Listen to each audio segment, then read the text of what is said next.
ನೇತ್ರಾವತಿ ಅರಣ್ಯದಲ್ಲಿ ಆಪರೇಷನ್ ಅಸ್ಥಿ ಪಂಜರಕ್ಕೆ ತಾತ್ಕಾಲಿಕ ಬ್ರೇಕ್ ಬಿದ್ದಿದೆ. ಆದರೆ ಎಸ್ಐಟಿ ಅಧಿಕಾರಿಗಳು ಮಾತ್ರ ಸುಮ್ಮನೆ ಕುಳಿತಿಲ್ಲ. ಅಸ್ಥಿ ಪಂಜರ ಶೋಧ ಕಾರ್ಯಾಚರಣೆ ನಿಲ್ಲಿಸಿದ್ರು ತನಿಖೆ ಮಾತ್ರ ಮುಂದುವರೆದಿದೆ. ಪ್ರತಿದಿನವೂ ಹೊಸ ಆಯಾಮಗಳಲ್ಲಿ ತನಿಖೆ ನಡೀತಾ ಇದೆ. ಎಸ್ಐಟಿ ಅಧಿಕಾರಿಗಳು ದೂರುದಾರನನ್ನ ತೀವ್ರ ವಿಚಾರಣೆಗೆ ಒಳಪಡಿಸಲಾಗಿದೆ. ಆಗಸ್ಟ್ 21ರಂದು ಎಸ್ಐಟಿ ಮುಖ್ಯಸ್ಥ ಪ್ರಣವ್ ಮೊಹಾಂತಿ ಕೂಡ ಅವರೇ ವಿಚಾರಣೆ ನಡೆಸಿದ್ದಾರೆ. ಆಗಸ್ಟ್ 22ರಂದು ಅನಾಮಿಕನಿಗೆ ಡ್ರಿಲ್ ಆಗಿದೆ. ಇದೀಗ ಧರ್ಮಸ್ಥಳ ಗ್ರಾಮದಲ್ಲಿ ನಡೆದಿರುವಂತಹ ಆನ್ ಸ್ಪಾಟ್ ಪೋಸ್ಟ್ ಮಾರ್ಟಂನತ್ತ ಎಸ್ಐಟಿ ಕಣ್ಣು ಬಿದ್ದಿದೆ. ಕೋಳಿತ ಸ್ಥಿತಿಯಲ್ಲೇ ಸಿಕ್ಕ ಮೃತದೇಹಗಳಿಗೆ ಸ್ಥಳದಲ್ಲೇ ಮರಣೋತ್ತರ ಪರೀಕ್ಷೆ ನಡೆಸಿದ್ಯಾಕೆ ಎನ್ನುವ ಪ್ರಶ್ನೆ ಮೂಡಿದೆ. ಶವ ಸಾಗಿಸೋಕೆ ಸಾಧ್ಯವಾಗದ ಕಾರಣ ಸ್ಥಳದಲ್ಲೇ ಪೋಸ್ಟ್ ಮಾರ್ಟಂ ಮಾಡಿ ದಫನ್ ಪ್ರಕ್ರಿಯೆ ನಡೆಸಲಾಗಿದೆಯಂತೆ.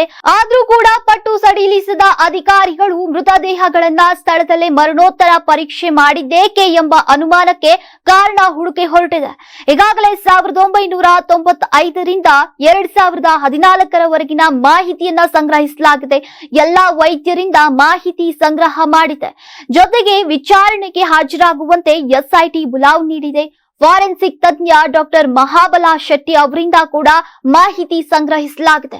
ಧರ್ಮಸ್ಥಳದ ನೇತ್ರಾವತಿ ತೀರದಲ್ಲಿ ಅನಾಮಿಕ ಶವಗಳ ಮರಣೋತ್ತರ ಪರೀಕ್ಷೆ ನಡೆಸಿದ್ದ ಮಹಾಬಲ ಶೆಟ್ಟಿ ಅವರ ವಿಚಾರಣೆಗೆ ಮುಂದಾಗಿದೆ. 20ಕ್ಕೂ ಹೆಚ್ಚು ಶವಗಳ ಮರಣೋತ್ತರ ಪರೀಕ್ಷೆ ಮಾಡಿದ್ದಕ್ಕಾಗಿ ಮಹಾಬಲ ಶೆಟ್ಟಿ ಹೇಳಿಕೆ ನೀಡಿದ್ದಾರೆ. ಅವರಿಂದ ಫಾರೆನ್ಸಿಕ್ ಮಾಹಿತಿಗಳನ್ನ ಎಸ್ಐಟಿ ಪಡೆದಿದೆ. ಬೆಳ್ತಂಗಡಿ ತಾಲೂಕು ಆರೋಗ್ಯಾಧಿಕಾರಿಯಿಂದ ಕೂಡ ಮಾಹಿತಿಗಳನ್ನ ಸಂಗ್ರಹಿಸಲಾಗಿದೆ. ನಾನು 86 ಕೆಜಿ ಇದ್ದವಳು 71 ಕೆಜಿ ಬಂದಿದ್ದೇನೆ. ವಯಸ್ಸಾದ್ಮೇಲೆ ಸ್ಮಾರ್ಟ್ ಆಗಿ ಕಾಣ್ತೀರ ಅಂದ್ರೆ ಜಿನ್ನಿ. 126 ಕೆಜಿ ವೇಟ್ ಇದೆ. ನಾವು ಈಗ 114 ಕೆಜಿ ಲೆಕ್ಕ ಬಂದಿದ್ದೀವಿ. ಯಾವುದೇ ಸೈಡ್ ಎಫೆಕ್ಟ್ ಆಗಿಲ್ಲ. 84ರಿಂದ 50 ಕೆಜಿ ಬಂದೆ. ಆಮೇಲೆ ಸಣ್ಣಗೆ ಫಿಟ್ ಆಗಿದ್ದೀನಿ. ಅದಕ್ಕೆ ನಾನು ಯೂಸ್ ಮಾಡ್ತಾ ಇರೋದು ಜೀನಿ ಸ್ಲಿಮ್.